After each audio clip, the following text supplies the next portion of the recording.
आपने सुना होगा बटुकेश्वर दत्त और भगत सिंह ने असेंबली में एक बम फेंका था, या सुना सब लोगों ने? तो दोनों को जेल हुई, दोनों को एक ही जेल में रखा गया, बगल बगल वाली कोठरी में रखा गया। ये मैं चिट्ठी पढ़ के सुना रहा हूं आपको भगत सिंह की, जो उन्होंने प्रमिला को, बटुकेश्वर दत्त की बहन को लिखा। कल रात बट्टू को किसी दूसरी जेल में भेज दिया गया है, तब तक वो उनके साथ ही था भगत सिंह के। ये चिट्ठी 17 जुलाई 1930 की है।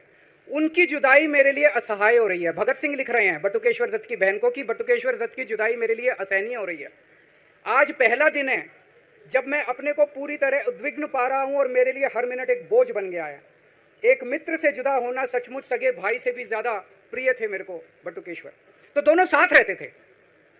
95 साल के बाद मनीष सिसोदिया और केजरीवाल एक ही केस में जेल जाते हैं। मनीष सिसोदिया को अलग जेल में रखते हैं, मेरे को अलग जेल में रखते हैं, साथ मिलने की इजाजत नहीं दी जाती। आजादी की लड़ाई जब हुई, जवाहरलाल नेहरू जेल गए, महात्मा गांधी जेल गए, बाबा साहब अंबेडकर जेल गए, चंद्रशेखर आजाद जेल गए, अशफाकुल्ला जेल गए, कितने स्वतंत्रता सेनानी जेल गए, कई कई सालों तक जेल गए। जब वो जेल जाते थे, उनसे मुलाकात के लिए उनके साथी उनसे मिलने जाया करते थे, उनके घर के लोग जाते थे, उनके रिश्तेदार उनसे मिलने जाते थे। और जब वो मिलने के लिए जाते थे, वो उनसे पॉलिटिकल बातें करते थे। वो उनसे बातें करते थे कि कैसे अंग्रेजों को उखाड़ के फेंकना है। जब मिलने के लिए जेल में जाते थे, जब मैं जेल में था, एक दिन संदीप पाठक मेरे से मिलने के लिए आया। मैं भी पॉलिटिकल आदमी हूं, वो भी पॉलिटिकल, हमारी पार्टी का संगठन मंत्री है।